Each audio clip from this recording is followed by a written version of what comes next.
Bonjour à tous, aujourd'hui vidéo premier aperçu consacrée au Wiko Darkful et je vous propose de commencer tout ça par un petit parallèle avec le Darkside sorti précédemment.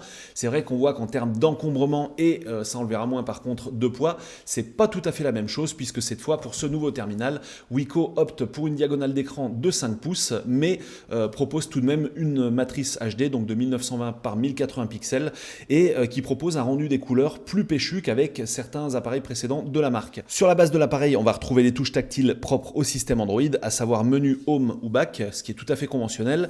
Ici, de même, on va retrouver la touche de volume ainsi que la touche d'allumage. Par contre, ce qui est un petit peu moins courant, c'est ici cette prise au format micro USB qu'on retrouve sur la partie supérieure, alors qu'on l'attend plutôt en bas, comme c'est le cas sur la plupart des téléphones. Du coup, la prise casque, elle se retrouve aussi sur la base.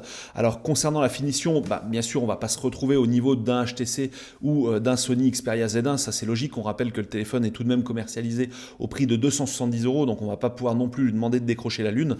Par contre, ça reste quand même globalement correct, même si c'est plastique. Ici, on ne va pas pouvoir démonter la coque pour accéder à la batterie.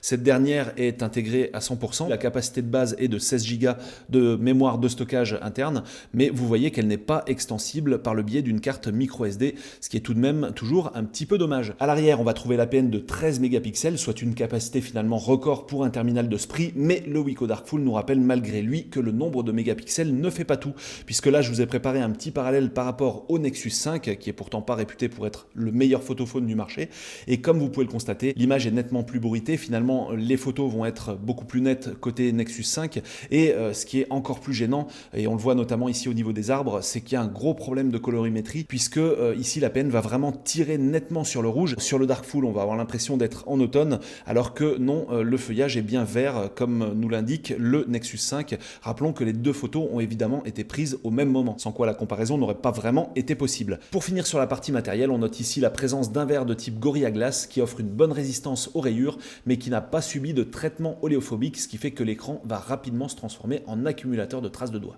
Cette fois, voyons ce que nous réserve la couche logicielle. Alors finalement, pas de grands changements par rapport à du stock Android. On va retrouver ici un launcher finalement très discret. Il y a simplement quelques icônes système qui ont changé de look, mais il n'y a pas de grande révolution par rapport à ce qu'on pourrait avoir sur un appareil de la gamme Nexus sans lanceur alternatif. D'autre part, le système se montre vraiment réactif, même si ça peut être encore mieux probablement avec Nova Launcher. Là, ça fait vraiment plutôt le job comme il faut et ça, on s'en plaindra pas. On rappelle tout de même que le téléphone est équipé d'un processeur quad-core cadencé à 1,5 GHz et il est équipé également de 2 Go de RAM, ce qui n'est tout de même pas négligeable.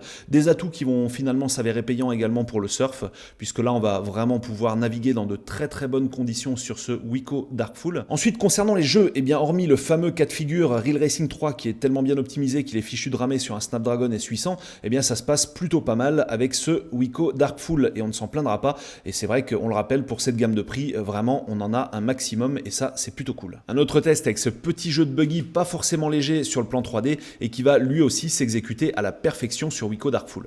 On arrive au terme de cette vidéo, alors en attendant le test complet, quelles sont nos premières impressions? Elles sont bonnes.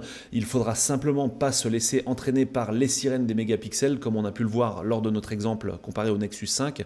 Sinon, pour le reste, Wiko offre vraiment un rapport qualité-prix qui semble être imbattable. Il ne reste plus qu'à voir la durée de vie du téléphone dans le temps. Ça, c'est une question à laquelle on ne pourra pas répondre de suite.